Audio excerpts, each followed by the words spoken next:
Vedare tinokuchingamidzai zvekare kune chimwe chirongwa pano paZim Facebook Secrets and Confessions. Tadzoka zvekare nemamwe mamessages. Regedzai tibva tapinda mumamessages edu atadzoka takakubatirai. Message yedu yekutanga yakamira sekudai so. Hanzi makadi zvenyu mukoma, ndinokumbirawo kuti munge muchindiposterawo nyaya yangu makavikawo chitupa changu. Chokwadi, I don't even know where to begin, but mukoma ndo zvakatoitika, even though it is very hard for me to admit it. Ndogara ndichingozviudza kuti zvinhu izvi hazvina kana kumbogara zvakaitika, because most of the times I feel this guilty feeling and I know kuti it is the Holy Spirit that is talking to me. Now, since the Holy Spirit has been talking to me constantly, vachindiudza kuti ndikufana kuti ndinge ndichizomira pamberi pesangano ndichiudza chechi yose kuti ndakabhadharwa naprofeti. Patori nevamwe profeti mukomanashi vatori nemukurumbira avo vakandibhadhara kuti ndinge ndichizovabatsira kufeka a fake miracle. I am a single mother of 2 and life has been not that kind to me, and pandakabvawo kuuniversity I struggled to get a job. After that murume wangu ndokubva azoshayika, so I try by all means to make sure kuti my kids do not go to bed hungry. I have done everything so as to survive. I mean, like everything, even zvimwe zvinhu zvekuti I am not even proud of until this very day. So a few months ago ndo apo pandakatanga kunyanyisa kutambudzika zvekuti kana mari yerent ndainge ndava kusakwanisa kuibhadhara. I was 4 months behind. My rent was overdue. Ndaiti kana ndikavhura kunyange fridge, you could see that there was nothing. And mwana wangu wekupedzisira, she was so sick and I was desperate. Then it was on a Friday pandakaenda ndikanoshanyira prophet ndichida kuti vange vachindibatsira. So vakabva vanditi vaikwanisa kundipa mari. Ndakavatenda chaizvo mukoma. So Friday yacho, it was late in the evening, mwana akazonyanyisa kurwara. Sezvavainge vandiudza mushure mekunge vanamatira mwana kuti kana mwana akaita worse mondifonera. Mushure mekunge ndavafonera vakatouya namai prophetess kumba, then ndokubva vanditi taifanira kuti tinge tichienda nemwana kuchipatara. Ndaifungidzira kuti tainge tichatoenda kuParirenyatwa, but vakabva vazoenda neni kuna doctor wavo. He is a family doctor. Mwana wangu ndokubva atoendeswa kuprivate and the prophet paid for everything.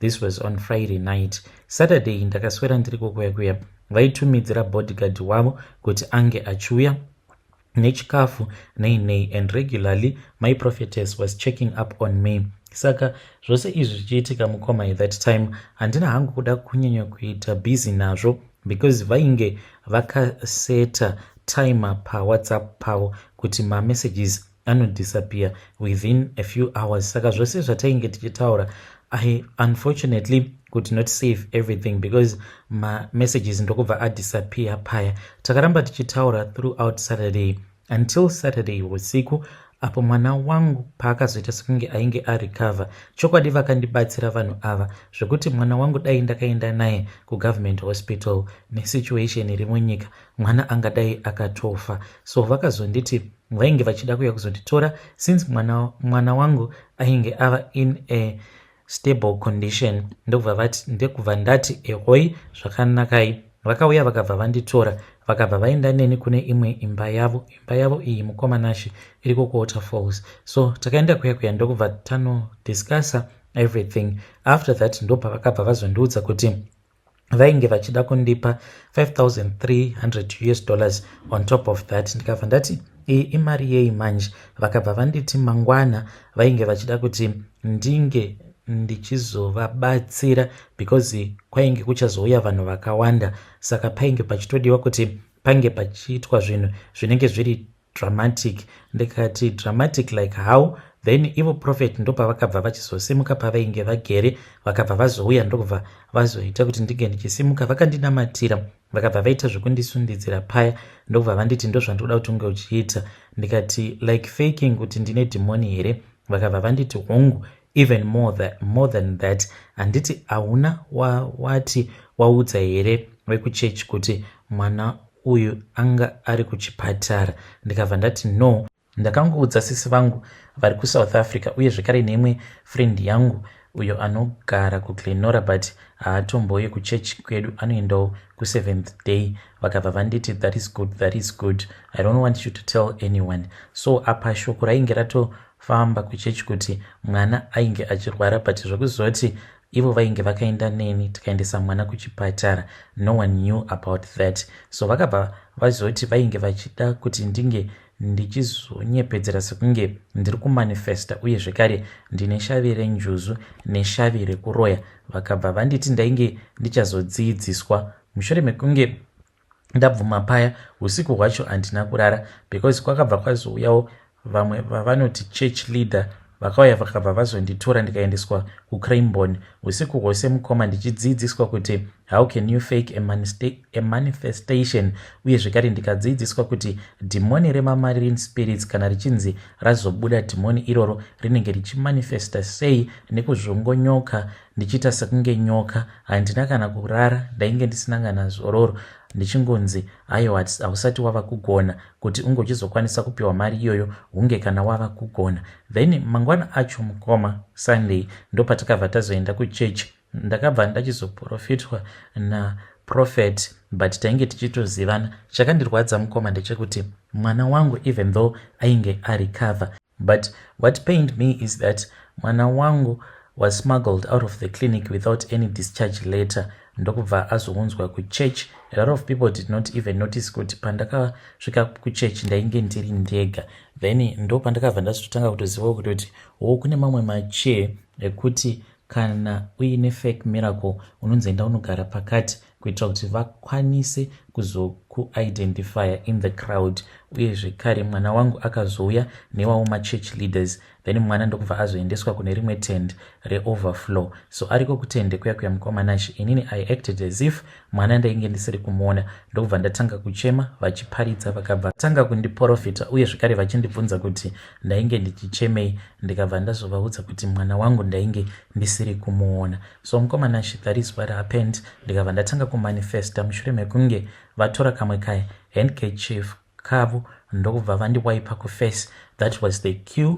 Ndo zvandainge ndakaudzwa kuti the moment pavachandiwaipa kuface nekahandkerchief ndaifanira kutanga kuridza mberi ndichiscreama, ndichidzura bvudzi, ndichiita sekunge munhu ane dhimoni. Ndobva ndatanga kutaura zvakawanda zvandakadzidziswa pamusoro pemamarine spirits. Ndikabva ndatanga kuzvongonyoka pasi ndichiita sekunge nyoka. After that shavi riya renjuzu parakanzi rainge raenda, ndokubva ndatanga futi kumanifesta ndichitaura zvinhu zvekunyepa kuti ndakadzidziswa zveuroyi neumwe munext door wedu. Ndikatotaura zita ravo amai ivavo, zvekuti kutaura kudai somukoma I know kuti I have caused a lot of confusion in the family because gogo vacho ivavo vatochembera mukoma. So ndiwo munhu wandakangokremawo zita rake panguva iyoyo pandainge ndichiita sekunge munhu abatwa neshavi racho reuroyi, ndichitotaura vamwe vanhu vamwe vandainge ndichingokremawo mazita avo, but zita rechokwadi randakataura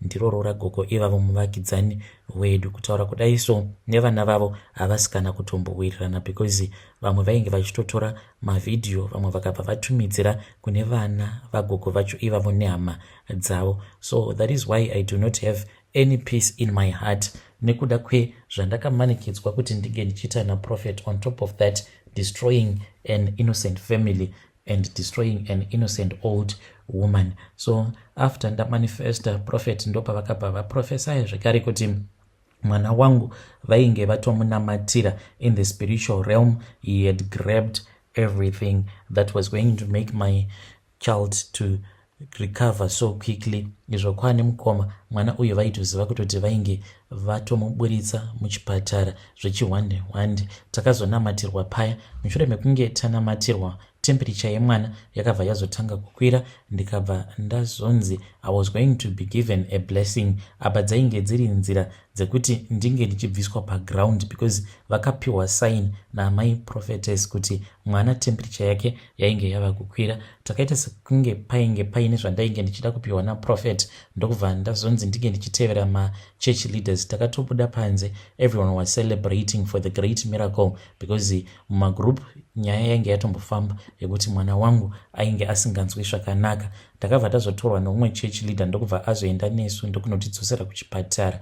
Kubva ipapo mukoma Nash prophet hongu vakazondipa mari, but ndakazozvibhadharira ndega futi bill rainge rasara ikoko kuchipatara, zvokuti pa 5.3 yaya ndakazopiwa ndakazotobvisa 2.8 kutosara futi ndatova muchikwereti. Ndakaedza kutaura navo but he just ignored me. Kutaura kudai somukoma, profile yavo haisisina kana profile picture, kushaya kuziva kuti vakandibloka here kana kuti because dzimwe nguva mamessages anodaboutika, dzimwe nguva anokwanisa kuita mazuva akangoita 1 tick. Mukoma Nash, I have no peace anymore in my heart knowing kuti izvi ndo zvandakaita.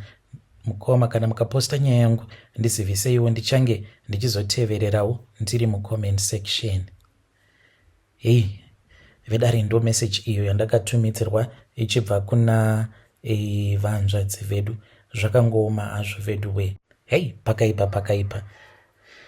Hey, kunze uku vanhu vari kuvharwa zvechokwadi.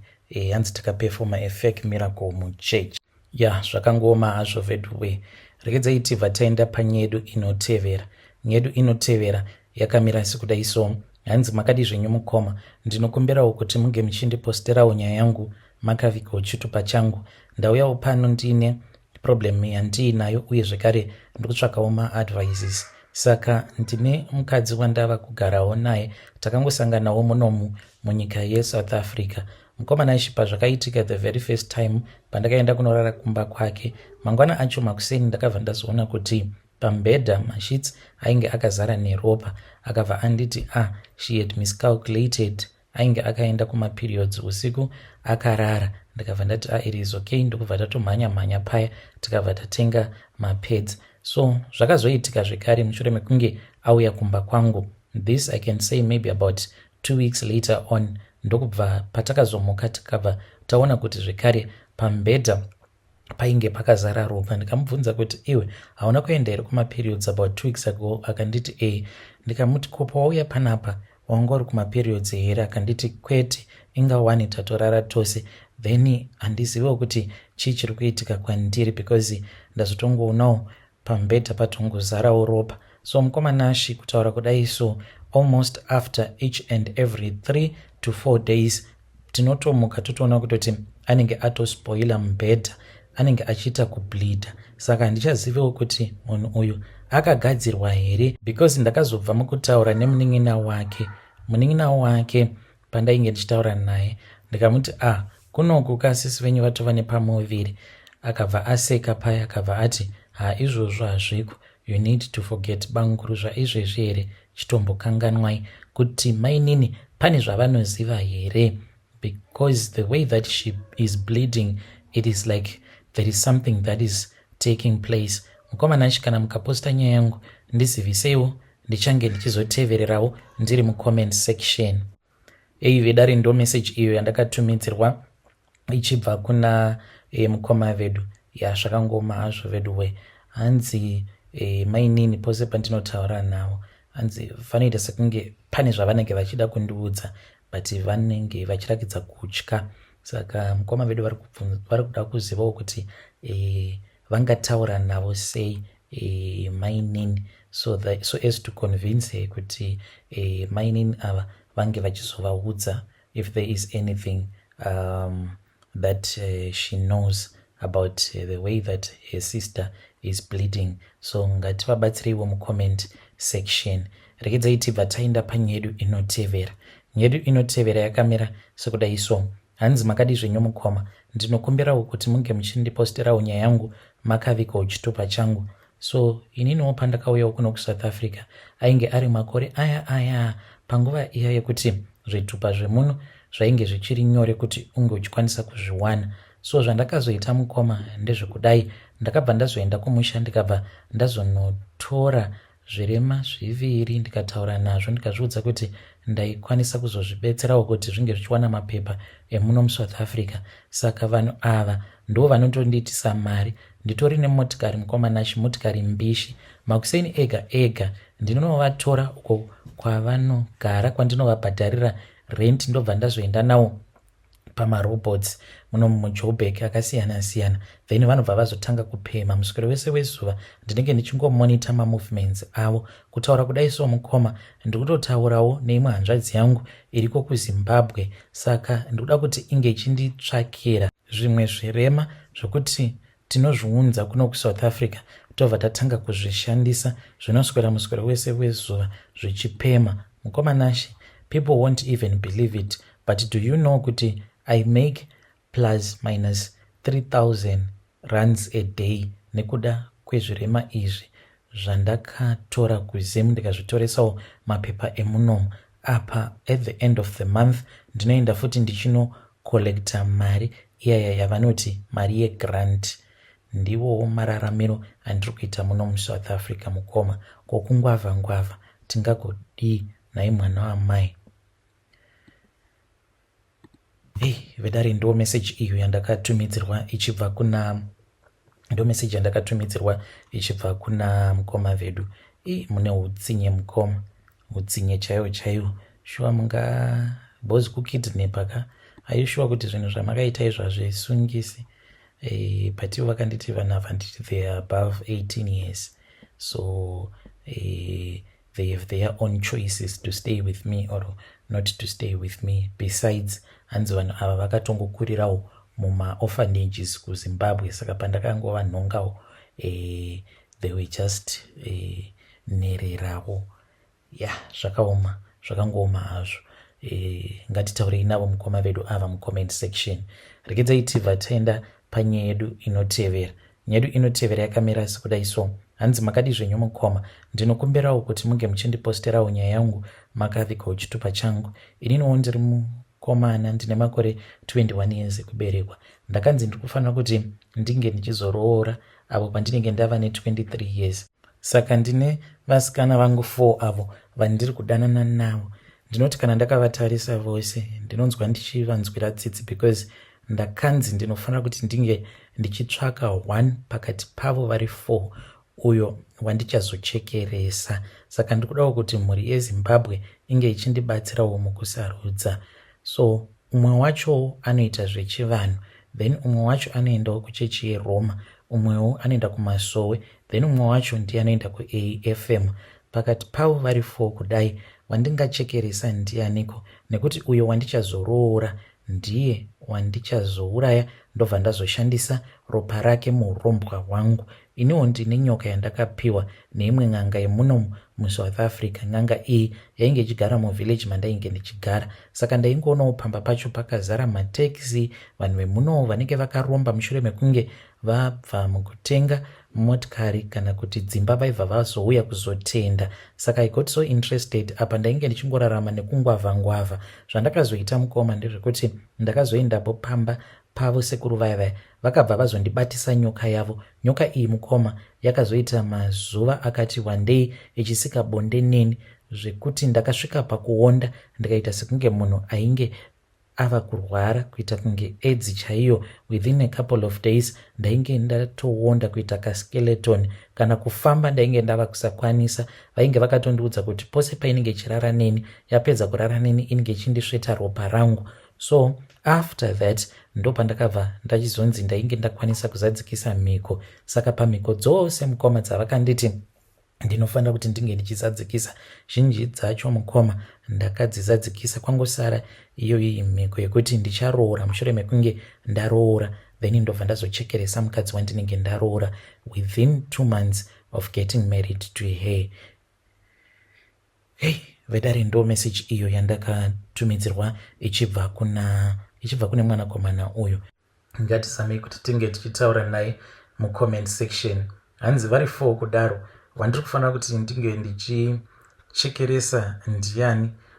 Anoita zvechivanhu kana kuti anoenda kuMasowe, anoenda kuPentecostal. Zvakangooma hazvo vedu. Let us try to speak with him in the comment section. Asi iro zera racho pakaipa.